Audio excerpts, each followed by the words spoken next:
Hello everyone, Nita's kitchen मध्ये तुम्हा सर्वांचं खूप खूप स्वागत. आजची रेसिपी आहे स्प्रिंग वेज रोल आणि ही सोप्या पद्धतीमध्ये मी तुम्हाला दाखवणार आहे आणि कमी इंग्रेडियंट्स मध्ये हे बनणार आहे. जास्त असं भाज्यांची गरज नाही आहे, कमी भाज्यामध्येच आपल्याला हे स्प्रिंग रोल बनवून घ्यायचे आहेत आणि सर्वांना आवडेल असा हा टेस्ट असतो या स्प्रिंग रोलचा. तर तुम्ही घरच्या घरी बनवून खाण्याचा आनंद घेऊ शकता. लहान मुलांपासून मोठ्यापर्यंत सर्वांना आवडेल अशी ही रेसिपी आहे. तर तुम्ही हे नक्कीच ट्राय करा. बाहेर दुकानमध्ये ज्यावेळी मी घेतो फ्रोझन फूडच्या पण वस्तू ते महागच असतात. तर आम्ही हे घरच्या घरी कमी इंग्रेडियंट्स मध्ये आपण बनवून आपण हे स्टोअर करू शकता महिनाभर पर्यंत आणि खाऊ शकता. तर चला तर आपण स्टार्ट करूया या रेसिपीला. आणि तुम्ही पण जर तुम्हाला आवडलं असेल ही माझी रेसिपी तर नक्कीच मला सपोर्ट करा.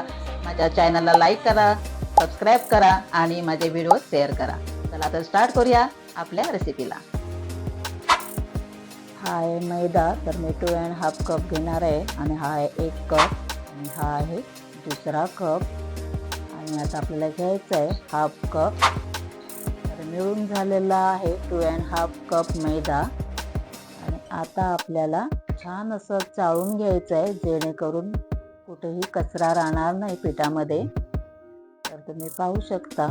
तर आता आपल्याला घालायचं आहे मीठ, म्हटलं तर सॉल्ट 1/2 स्पून, 1 स्पून ऑइल आणि छान असं मिक्स करून घ्यायचं आहे. आणि 1 कप मी पाणी घेतलेलं आहे आणि आपल्याला थोडं थोडं घालून मळून घ्यायचं आहे. तर आपल्याला सॉफ्ट असं पीठ मळून घ्यायचं आहे छानपैकी. तर तुम्ही पाहू शकता छान असं पीठ मळून झालेलं आहे आणि पाहू शकता छान असं सॉफ्ट झालेलं आहे. तर आता आपल्याला हे अर्धा तास बंद करून ठेवायचं आहे जेणेकरून पीठ छान होईल. हे आपलं 1 कपमध्ये एवढं पाणी राहिलेलं आहे. तर मी घेतलेलं आहे स्टफिंगसाठी भाज्या. तर हे आहे गाजर बारीक चॉप करून घेतलेलं आहे, कॅप्सिकम, ओनियन आणि स्प्रिंग ओनियन. हा आहे कॅबेज, तो पण छान असा चॉप करून घेतलेला आहे. जिंजर बारीक ठेचून घेतलेला आहे, गार्लिक ते पण बारीक ठेचून घेतलेलं आहे आणि आपल्याला छान असं परतून घ्यायचं आहे.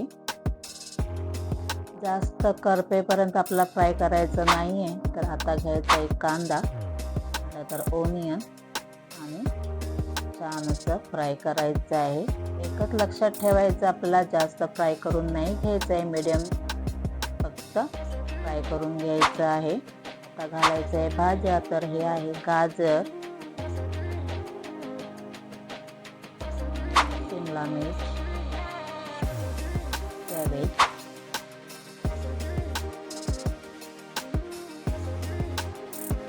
आणि छान असं परतून घ्यायचं आहे.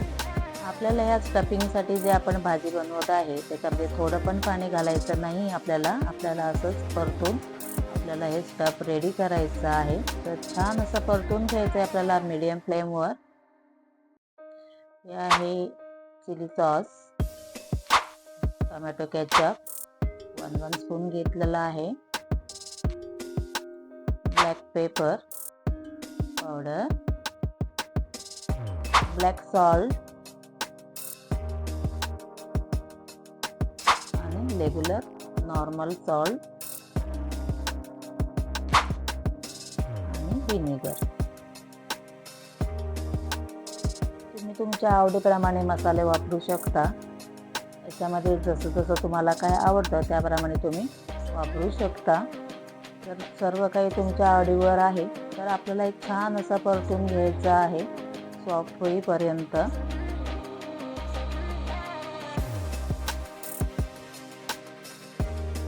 छान असं मिक्स करून घेऊया.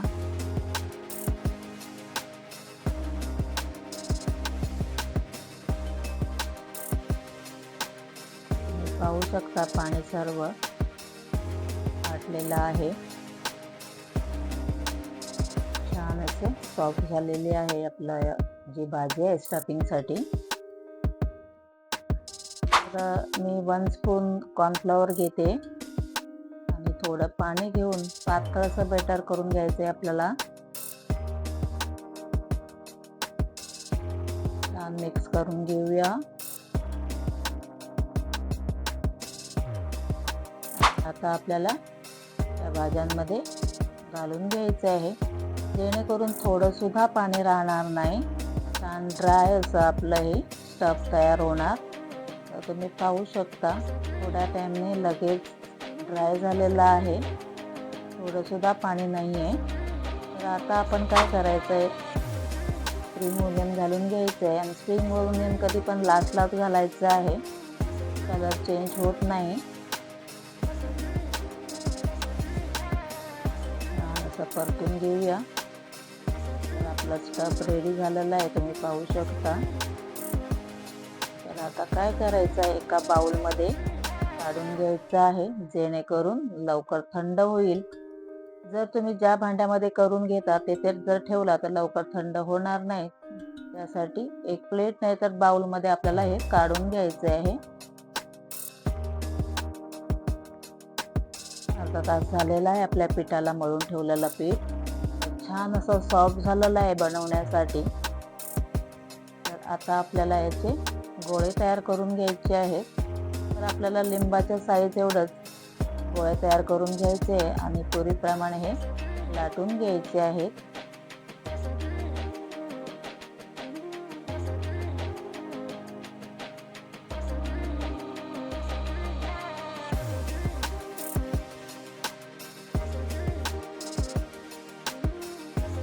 अशा प्रकारे आपल्याला लाटून घ्यायचं आहे.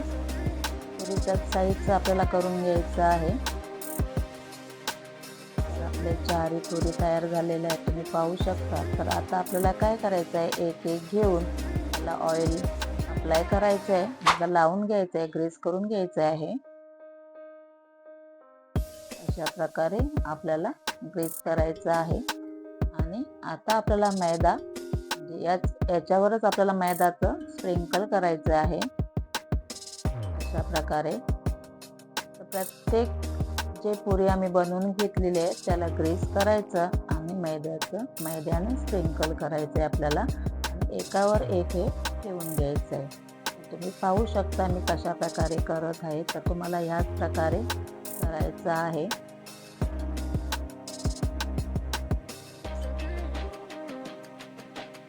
जेणेकरून लाटताना एकमेकाला चिकटणार नाही.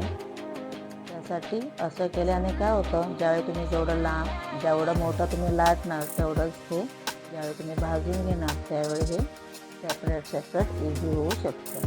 त्यासाठी आपल्याला मैद्याचं स्प्रिंकल करायचं आहे. आपले चारही पुरी तयार झालेलं आहे. आता आपल्याला हे चपातीच्या आकारमध्ये आपल्याला लाटून घ्यायचं आहे. थोडं मोठं लाटलं तरी चालेल, काहीच हरकत नाही. जसं तुम्ही गोळा घ्याल त्याप्रमाणे हे सीट तयार होणार. तर आपल्याला स्लोली आपल्याला लाटून घ्यायचं आहे.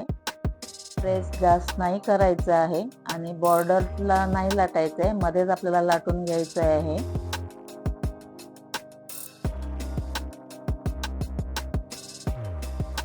तुम्ही पाहू शकता लाटून छानपैकी असं झालेलं आहे. आता आपल्याला हे तव्यावर घालून घ्यायचं आहे. तर आता तवा ठेवलेला आहे, तोपर्यंत गरम होईल. तर तुम्ही पाहू शकता तवा पण गरम झालेला आहे. आता आपण जे लाटून घेतलेलं आहे सीट ते आपण याच्यावर घालून घ्यायचं आहे. आणि आपल्याला मीडियम फ्लेम ठेवायचा आहे, हाय फ्लेम नाही ठेवायचा आहे, नाहीतर करपण्याची शक्यता आहे. तर आपल्याला मीडियम फ्लेमवरच आपल्याला हे भाजून घ्यायचं आहे. आणि जास्त असं भाजायचं नाही, फक्त 1 मिनिट बस आहे. तुम्ही पाहू शकता.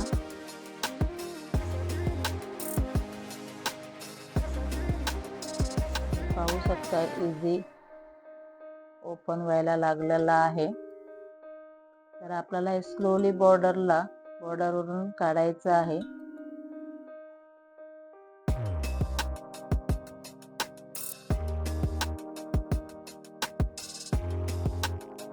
पाहू शकता किती छान असं ट्रान्सपरंट आपले सीट्स तयार झालेलं आहे.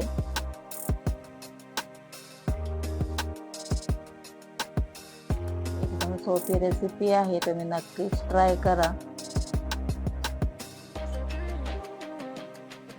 आवड असेल तर काहीच डिफिकल्ट नाही आहे, सर्व काही इझी असतं.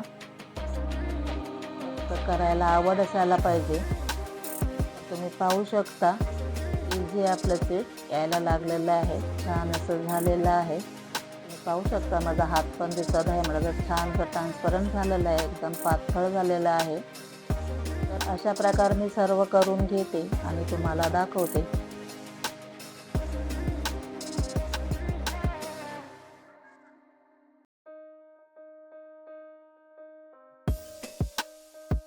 आपले सर्व सीड्स रेडी झालेले आहे, तुम्ही पाहू शकता. छान असं सॉफ्ट झालेलं आहे सर्व.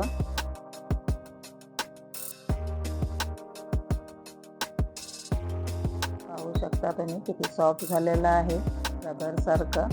म्हटलं तर ते तुटणार पण नाही अशा प्रकारे झालेले आहे. तर आता आपण पुढचे प्रोसेस स्टार्ट करूया. तोपर्यंत ते कपडा घालून ठेवायचं आहे आपल्याला वर, जेणेकरून ड्राय होणार नाही. तर मी घेतलेला आहे अर्धा कप मैदा.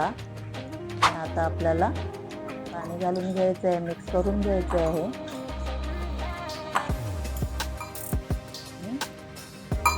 मीडियम पातळ असं आपल्याला हे बेटर तयार करून घ्यायचं आहे.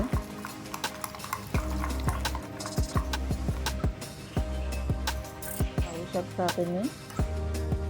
चला तर पुढचं प्रोसेस स्टार्ट करूया. तर मी पीठ घेतलेलं आहे आणि आता आपल्याला लॉंग असं स्टफ घालून घ्यायचं आहे.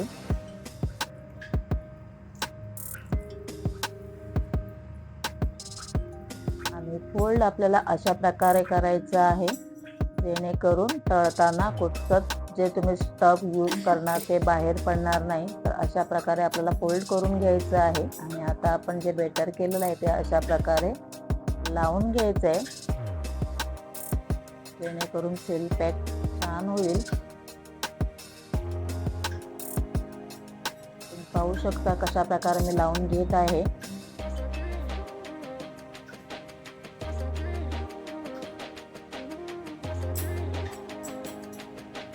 छान पॅक झालं किंवा ते चिकटलं तरच ते छान असं तळून येतील, नाहीतर सुटण्याचा प्रयत्न होतो.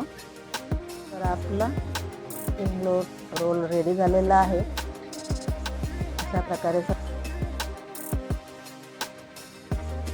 हॅलो एव्हरीवन, तुम्ही पाहू शकता व्हेज स्प्रिंग रोल रेडी झालेले आहेत. आणि आता मी याच्यातले काही तळून तुम्हाला दाखवणार आहे मी, आणि बाकीचे सर्व मी डिपरमध्ये ठेवणार आहे. ज्यावेळी मला पाहिजे त्यावेळी मी स्नॅक म्हणून किंवा ब्रेकफास्टसाठी हे तळून खाऊ शकतात. तर तुम्ही पण असंच करा. मी एक सोपं पद्धत केलेली आहे माझ्या मुलासाठी. तर तुम्ही पाहू शकता रेडी झालेले आहेत. तर तुम्ही पण असेच रेडी करून, एमर्जन्सी कधी आपल्याला ज्यावेळी टाईम नसतो तर त्यावेळी आपण हे फ्राय करून खाऊ शकतो. तर तुम्ही पाहू शकता सर्व रेडी झालेले आहेत. तर चला आपण मी तुम्हाला दाखवते तळून कसे होतात ते. एक कढईमध्ये तेल गरम करत ठेवलेलं आहे आणि छान असं गरम झालेलं आहे, तुम्ही पाहू शकता. आपल्याला दोन स्प्रिंग रोल घालून तळून घ्यायचं आहे. फर्स्ट बॅचला 1 किंवा 2च घालायचं आहे.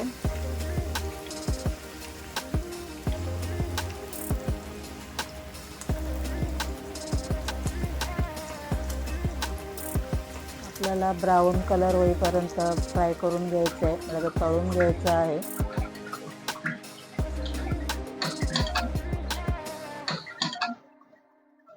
एवढा कलर झाला तर समजून घ्यायचं छान असं फ्राय झालेलं आहे, म्हणजे तळला गेलेलं आहे. आणि आता पुन्हा दुसरी बॅच घालत आहे. एकदम सोपी रेसिपी आहे, तुम्ही नक्कीच ट्राय करा. मुलांसाठी किंवा मोठ्यांसाठी सगळ्यांसाठी हे आवडणारा असा एक स्प्रिंग रोल आहे. नक्कीच ट्राय करा.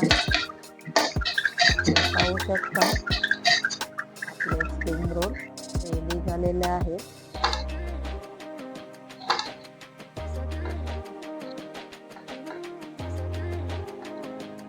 छान असा कलर आलेला आहे, तुम्ही पाहू शकता. बाहेरून छान असं क्रंची झालेलं आहे.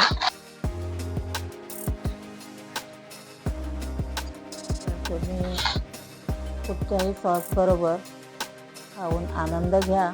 छान असे लागतात, मुलांना आवडणारा पदार्थ आहे. तर ही रेसिपी तुम्हाला कशी वाटली नक्कीच कमेंट करून सांगा आणि लाईक करा, शेअर करा आणि नीताज किचन चॅनलला सबस्क्राईब करा. चला तर पुढच्या रेसिपीमध्ये भेटूया. तोपर्यंत बाय बाय, टेक केअर.